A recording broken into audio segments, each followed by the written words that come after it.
Бүгін біз синтаксис тақырыбын жалғастырамыз қазақ тілі бойынша. Синтаксистің өзі зерттеу объектілері сөз тіркесі, сөйлем мүшелері және сөйлем, сөйлемнің түрлері, оның құрылысына қарай түрлері, жай сөйлем, құрмалас сөйлем деген сияқты. Біз бүгін енді синтаксистің ең алғашқы зерттеу объектісі сөз тіркесі дегеннен бастайық. Сөз тіркесі туралы бізге не білу керек? Сөз тіркесінің құрамында кемінде 2 толық мағыналы сөзден құралады. Және оның әрбір сыңарының мағынасы айқын болады, әрбір сыңары дербес сұраққа жауап береді. Яғни толық мағыналы сөз болғаннан кейін ол түсінікті, Сөз тіркесімен біз тіркесті сөзді шатастырып алмауымыз керек. Бұл туралы біз күрделі сөздердің тақырыбын өткен кезде айтқанбыз. Тіркесті сөз бен сөз тіркесінің айырмашылығы дегенді, Тіркесті сөз болған кезде олар барлығы бірігіп бір сұраққа жауап беретін, бір сөйлем мүшесінің қызметін атқаратын. Ал сөз тіркесі болған кезде, тағы да қайталаймыз, әрбір сыңарының дербес мағынасы болады, әрқайсысы жеке-жеке сұраққа жауап береді. Сөз тіркесінің жалпы байланысу тәсілдері 4 еді, оны сендер жақсы білесіңдер. Олар орын тәртібі, жалғау арқылы, шылау арқылы және дауыс ырғағы, яғни интонация арқылы байланысады. Сөз тіркесінің сыңарлары бір-бірімен әртүрлі қатынаста тұрады. Олар анықтауыштық, толықтауыштық, пысықтауыштық және баяндауыштық қатынас. Бұларды ғылыми тілде айтатын болсақ, баяндауыштық қатынасты предикативтік қатынас деп айтамыз. Анықтауыштық қатынасты атрибутивтік қатынас, пысықтауышты адвербиалды, ал толықтауышты нысандық қатынас деп атайды екен. Бұл 8-ші сыныптың оқулығында берілген ақпарат, яғни осы қатынас түрлерінің ғылыми атаулары. Бұған дейін егер қазақ тілі барысында бұл ғылыми терминдерді қолданбаған болсаңдар, дәптерге жазып қою керек және есте сақтап алу керек. Өйткені тестте оқулықта тұрған нәрсе сұрақ болып келетіндігін білесіңдер, оны мен әр сабақта айтамын, адвербиалды қатынаста тұрған сөз тіркесі деген сұрақ болуы мүмкін. Сонда біз адвербиалды деген сөздің мағынасын түсінбей шошып кетіп, сосын қателік жіберіп отырмау үшін тестте адвербиалды дегеніміз бұл пысықтауыштық қатынас деп еске сақтап алуымыз керек. Біз тек предикативті қатынасты айтатынбыз, бастауыш баяндауыштың терминмен, қалған үшеуінің де терминдік атаулары бар екен. Осыны еске сақтап аласыңдар, Енді сөз тіркестерінің 2 сыңары болады. Соның біреуі бағыныңқы болады, біреуі басыңқы болады, Дәл осы басыңқы сыңардың қай сөз табынан болуына байланысты сөз тіркестері 2-ге бөлінеді, етістікті және есімді тіркестер деп. Есімді сөз тіркесі дегеніміз, қарапайым тілмен айтқанда, сөз тіркесінің басыңқы сыңары зат есім, сын есім, сан есім немесе есімдіктен болып келетін болса, яғни есім сөзден, онда ол есімді сөз тіркесі дейміз. Ал басыңқы сыңары етістіктен болатын болса, онда ол етістікті сөз тіркесі деп айтатын едік. Қазақ тілінде дәл осы сөз тіркестерінің байланысу түрлері деген бар. Олардың байланысу түрлері 5. Қиысу, қабысу, меңгеру, жанасу және матасу.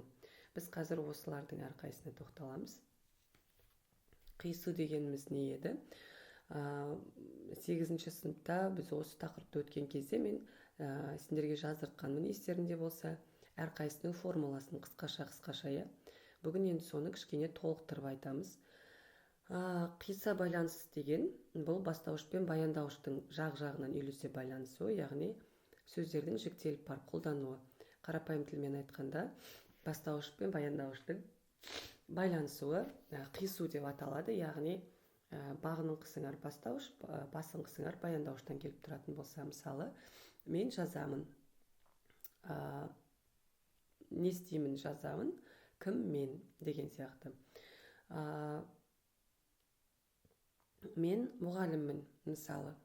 Дәл осында да мұғаліммін дегеніміз баяндауыш, мен деген бастауыш. Арасында, бастауыш пен баяндауыштың арасында қойылатын сызықша қойылып тұр. Бұл да бастауыш баяндауыштық қатынаста тұр, ендеше қиса байланысқан сөз тіркесі болады. Ол оқиды, естиді, оқиды баяндауыш. Кім ол? Бастауыш. Арасында ешқандай жалғау жоқ, байланыстырушы дәнекер жоқ. Жай ғана бастауыш баяндауыштық қатынасқа құрылған. Осындай тіркесті біз қиыса байланысқан тіркес деп айтамыз.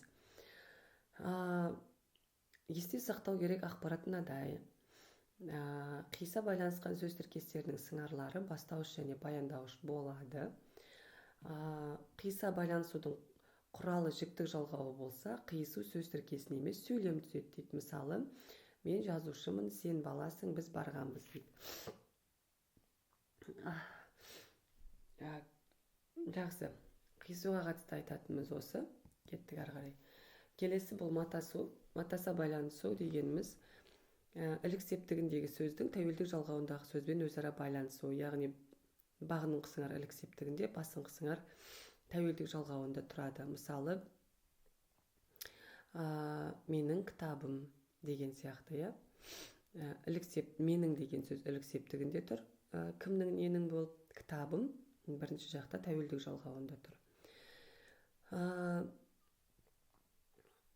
Матаса байланысқан сөздердің бірінші сыңары ілік септіктегі жеке сөзден де немесе бірнеше сөзден де бола береді. Осыған сәйкес матасу екіге бөлінеді: жай матасу және күрделі матасу деп. Жаңағы біз айтқан мысал сияқты бірінші сыңары ілік септігінде тұрған сөзбен байланысса, бұл жай матасу. Біздің ауыл, сенің кітабың деген сияқты. Ал егерде бірінші сыңары екі немесе бірнеше сөздің өзара сатылап барып бір-бірімен іліктесе байланысу, бұл күрделі матасу деп аталады. Мысалмен айтатын болсақ, менің жолдасымның дәптері, сенің жолдасыңның сөзі, оның жолдасының кітабы. Яғни бағының қысыңар менің жолдасымның, яғни екі сөздің де ілік септігінде келуінен барып жасалып тұр. Демек, бұл күрделі матасу. Біз бұған дейін матасудың мұнда екі түрі болатындығын білмеген шығармыз деп ойлаймын. Өйткені біз мектепте көбінесе бұны айта бермейміз. Ал оқулықта берілген ақпаратқа сәйкес матасудың екі түрі болады. Олар жай матасу және күрделі матасу. Бұны да есте сақтап аламыз.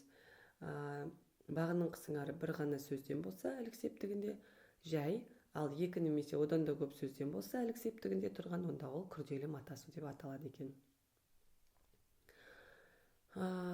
Есте сақтайтын дүние матасуға қатысты. Зат есім сөздердің анықтауыштық қатынастағы байланысы изафет деп саналады. Мысалы, қала адамы, Асқардың баласы деген сөз тіркесінің әрқайсысында алғашқы сыңарлары анықтауыш сөздер, екінші сыңары анықталатын сөздер дейді. Сондықтан олар анықтауыштық қатынастағы сөздерден құралған болып саналады дейді. Яғни біз айтып отырған матасудың формуласына сәйкес келетін қала адамы, яғни қаланың адамы, Асқардың баласы деген тіркестер берген. Дәл осындағы бұл тіркестер, яғни бірінші бағының қысыңары анықтауышта тұрғандықтан, бұлар анықтауыштық қатынастағы тұр.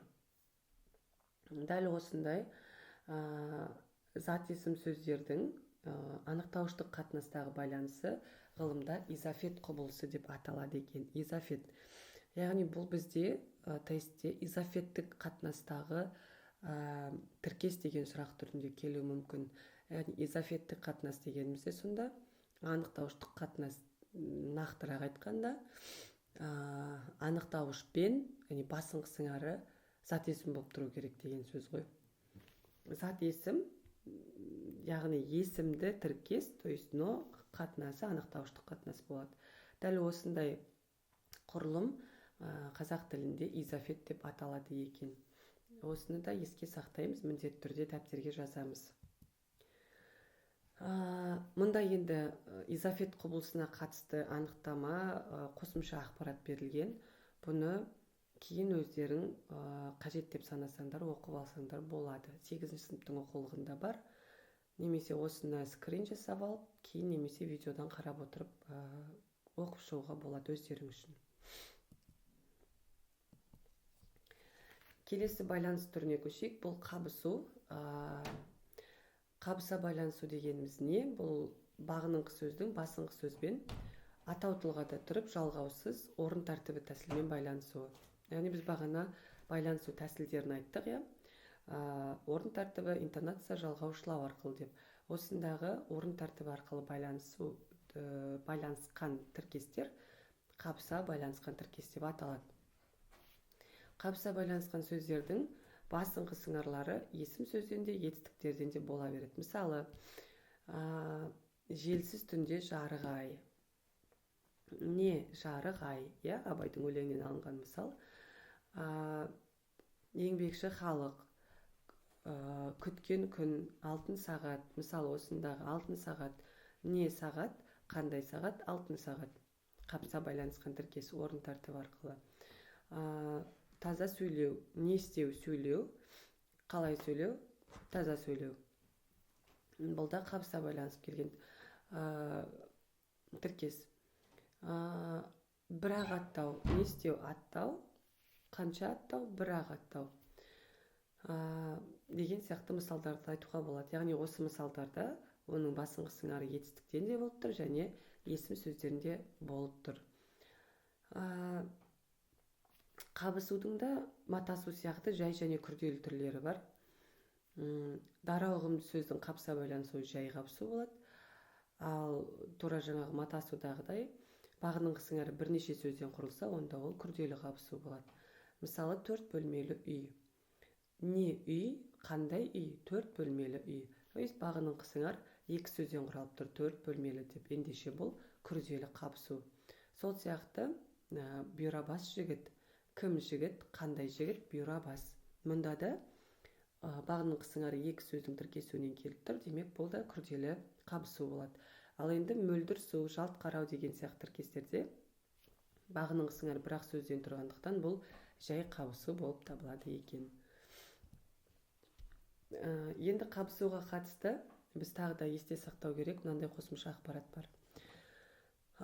Қабысу, тікелей қабысу және сатылай қабысу болып екіге бөлінеді. Дәл осы ақпаратқа қатысты сұрақтарда тестте бар. Яғни сатылай қабыса байланысқан сөз тіркесі деген сұрақтар болады. Немесе тікелей қабыса байланысқан дегендей. Бұл ақпараттарда қазір мектепте көп айтылмайды, қолданылмайды бізде. Сондықтан жаңа ақпарат ретінде міндетті түрде тіркейміз, дәптерге жазамыз. Енді тікелей қабысу дегеніміз не? Мұнда бағыныңқы сыңардағы әрбір сөз басыңқы сыңармен өз бетінше байланысуға қабілетті болады. Мысалы, мөлдір таза ауа дегенде мөлдір ауа, таза ауа деп екеуі жеке-жеке байланыс алады басыңқымен. Немесе ұзын әдемі кірпік. Ұзын кірпік және әдемі кірпік деп бағыныңқы сыңардағы 2 сөзді жеке-жеке басыңқы сыңармен байланыстыра аламыз. Ал енді сатылай қабысу дегеніміз не? Сатылай қабысуда бағыныңқы сыңардағы сөздерді біз жеке-жеке басыңқы сыңармен байланыстыра алмаймыз. Өйткені олар алдымен 2 сөз тіркесіп барып бір ұғымды білдіреді, өзара жігін жазбай, сосын келесі сөзбен тіркеседі. Мысалы, биік өкше етікті қыз деген тіркес, бұл қабыса байланысқан тіркес. Кім қыз, қандай қыз, биік өкше етікті қыз. Осындағы енді бағыныңқы сыңардағы әрбір сөзді қарайық. Биік қыз десек, біз айтқан тұрған мағына болмай қалады. Оның үстіне біз адам баласына қатысты биік деп айтпаймыз, биік жігіт, биік қыз деп айтпаймыз ғой, біз ұзын деп айтуымыз мүмкін. Өкше қыз деген тіркес тағы да болмайды, мағынасы жоқ. Етікті қыз деген ғана болуы мүмкін. Бірақ оның өзі бізге керек ұғымды білдірмей қалады. Сондықтан да, яғни бұл байланысқан кезде бағыныңқы сыңары дағы әрбір сөз, 2 сөз болсын, 3 сөз болсын, бірмен бірі сатылай байланысып, сосын барып басыңқыға тіркесе алатын болса, онда бұл сатылай қабысу деп аталады. Тікелей қабысу, бағыныңқының әрбір сөзі жеке-жеке басыңқымен байланысады. Сатылай қабысуда керісінше бағыныңқы тұтас бірге келіп барып қана басыңқы сыңармен байланыса алады екен. Тағы бір мысал, 3 қабат үй, 3 үй немесе қабат үй деп жеке-жеке тағы да басыңқы сыңармен байланыстыра алмаймыз. Бізге керек мағына жоғалып кетеді өйткені. Қабысуға қатысты міне осы ақпараттар маңызды және тестте келетін, кәдімгі 100%-ға келетін ақпараттар болар. Ұлттық бірыңғай тестілеуде сол үшін жазу, жаттау міндеттеледі.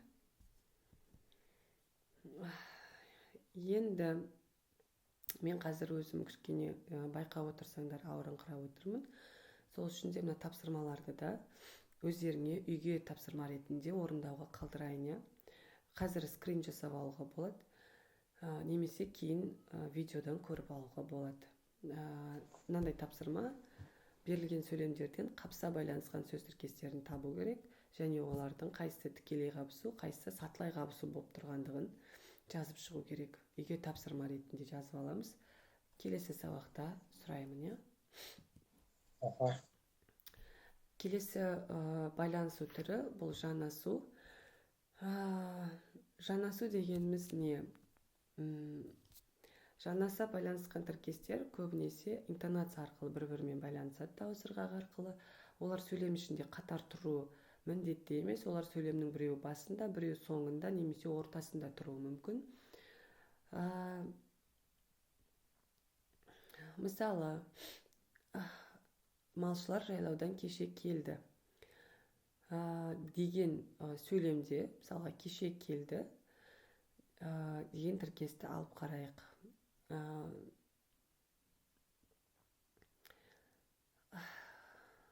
Осында кешірім сұраймын. Не істеді? Келді. Қашан келді? Кеше келді. Жалпы жанасуды біз түсіну үшін ережесін немесе қысқаша формуласын біз қалай жазып едік? Үстеу немесе көсемше. Үстеудің өзі ғана емес қой. Үстеу жанында көсемше бар және қосылған етістік деп жазған біз.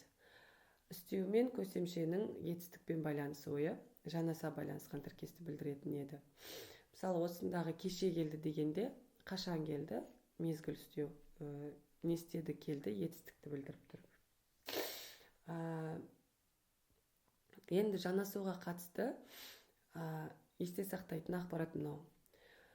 Жанаса байланысқан сөздердің басыңғысының ары көбіне етістік болады. Мысалы, кенет Нұрғайша Тінәліқызы қарқылдап күліп жіберді. Не істеді? Күліп жіберді. Қалай күліп жіберді? Қарқылдап күліп жіберді. Немесе кенет күліп жіберді деп байланыстыруға болады. Бұл жаңағы интонация арқылы байланыс дегенге мысал бола алады. Кенет деген сөз басында тұр, күліп жіберді соңында тұр. Бірақ ол екеуі мағыналық жағынан интонация арқылы бір-бірімен байланысады. Кенет күліп жіберді деп те айтуға болады. Бұған мысалы қашан күліп жіберді? Кенет. Қарқылдап күліп жіберді? Қалай? Екеуі де үстеудің және қарқылдап дегеннің соңындағы п деген көсемше. Сонда көсемше мен күрделі етістіктің тіркесуі арқылы жанаса байланысқан тіркес болып шыға келеді екен. Келесі тапсырма: мына берілген сөйлемдерден жанаса байланысқан сөз тіркестерін тауып, оны талдаймыз. Бұл да үйге тапсырма болсын. Талдағанда қалай талдаймыз? Біз сөз тіркестерін талдаудың бізде формуласы бар еді. Мысалы, жаңағы менің кітабым деген тіркесті алатын болсақ, жалғау арқылы атаса байланысқан анықтауыштық қатынастағы есімді еркін тіркес деп талдайтын едік. Дәл осы формулаға салып, мына тапсырмадағы жанаса байланысқан сөз тіркестерін талдаймыз. Үйге тапсырма. Келесі соңғы байланыс түрі бұл меңгеру. Меңгеріле байланысу дегеніміз қалай еді? Оның бағының қысыңары атау мен іліктен басқа 5 септікте тұратын еді. Яғни барыс, жатыс, табыс, шығыс, көмектес және оған басың қысыңар жалғанатын еді. Мысалы, сырттан оқу, мақтаны теру, жолмен жүру. Мақта теру деген тіркесте табыс септігі анық көрініп тұрған жоқ, жасырын тұр, бірақ біз оны анықтай аламыз. Не істеу? Теру, не теру емес, нені теру қоя, мақтаны теру деп айта аламыз. Сонда бұл табыс септігі арқылы келіп тұр. Жолмен жүру немен? Шығыс септігі арқылы байланысып келіп тұр. Осы сияқты жаңағы атау мен іліктен басқа бес септіктің бірінде тұратын болса, бағының қысыңар ендеше бұл меңгеріле байланысқан сөз тіркесі болады екен. Меңгерудің де жаңағы қабысу мен матасу сияқты жай және күрделі деген түрлері бар. Бұларда тура сол сияқты бір ғана бағының қысыңар болса дара, бірнеше сөзден құралған бағының қысыңар болса, онда ол күрделі меңгеру болады екен. Енді меңгеруге қатысты ақпарат қосымша жаңа күрделі меңгеру туралы, бағының қысыңары бір емес бірнеше сөзден болуы мүмкін. Және меңгеруде күрделі сыңарлар көбінесе өзара іштей матаса қабыса меңгеріле байланысқан күрделі сөздер мен тұрақты сөз тіркестерінен де жасалады дейді. Мысалы, үйге дейін бардық, көпірдің үстінен өте бастадық деген мысалдарда. Не істедік? Өте бастадық. Неден? Көпірдің үстінен. Бағының қысыңары екі сөзден тіркесуінен келіп тұр, көпірдің үстінен. Бірақ бұл өз ішінде, яғни іштей матаса да байланысып тұрды. Көпірдің үсті деген тіркес өз алдына. Бірақ мынандай қылып алған кезде, көпірдің үстінен өте бастадық деген кезде, бұл меңгере байланысқан тіркеске айналып кетті. Яғни үстінен деген сөздің соңғы жалғауына байланысты. Тұрақты тіркес дегенге, мысалы, қас пен көздің арасында жоқ болды. Не істеді? Жоқ болды. Қашан жоқ болды? Қас пен көздің арасында. Мұндағы енді даны оқулықтың авторлары бар септігінің жаты септігінің жалғауы ретінде алып отырған болу керек. Сондықтан да бұны меңгерудің мысалы ретінде ұсынып отыр. Қас пен көздің арасы деген тұрақты тіркес, 4 сөзден тұр ғой. Бірақ бәрі бір сөз сұраққа жауап береді де, бағының қысыңардың қызметін атқарады. Дәл осындай, яғни бірнеше сөзден құралған бағыныңқылары бар болса, бұл күрделі меңгеру болады. Сонда біз айтқан байланыс түрлерінің ішінде меңгерудің, матасудың және қабысудың жай және күрделі деген түрлері болады екен. Сонымен қатар қабысудың тікелей қабысу және сатылай қабысу дегенде екі түрі болады екен. Жаңа ақпарат мүмкін осы болған шығар. Бүгін сендерге осыларды есте сақтаймыз, жазып аламыз. Тағы соңғы тапсырма, үйге болсын бұл тапсырмада. Мына сөйлемдердегі сөз тіркестерін тауып, бағанағы формаға салып талдаймыз. Бұлында енді әртүрлі сөз тіркестері бар. Байланысу түрі 5 байланыс түріне де болуы мүмкін. Тауып, шығарып, кім қандай сөз тіркесін таба алды, соны талдап келеміз. Және мынандай семантикалық картамен жұмыс. Мұнда бірнеше бағанда сөз тіркестері берілген. Жай ғана осы сөз тіркестерінің мына байланысу түрлерінің қайсысына жататындығын айтып шығуымыз керек болады. Бұны да мен келесі сабақтың кіріспесінде сұраймын. Дәл осы 4 тапсырманы. Бүгінгі сабақтың бекіту есебінде үйге тапсырма болып қалсын. Қазір тестті ғана орындайық, сабақтың соңын аяқтауға. Саян, оқи бер, тесттерді орындап шығайық.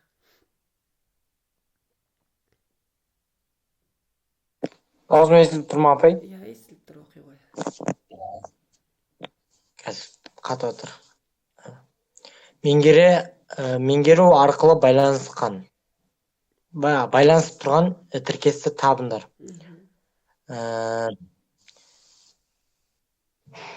Сыныпта отырма.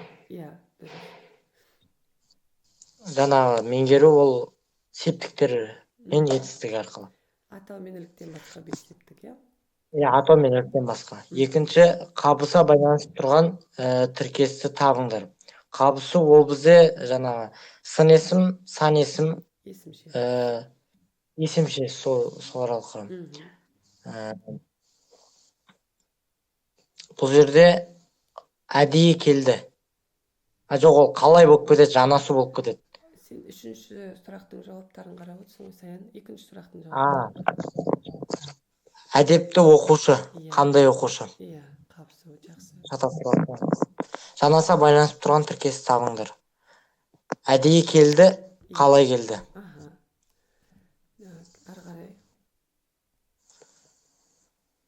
Сөз тіркесіндегі қиысуды табыңдар. Мгм. Қара жер, бастауыш пен баяндауыш па бұл жерде? Бастауыш пен баяндауыш, иә. Бірақ қара жер деген не жер, қандай жер? Қара жер бұл. Бастауыш пен баяндауыш емес. Иә. Кітап оқу. Жоқ. Нені оқу бұл? Кітапты оқу.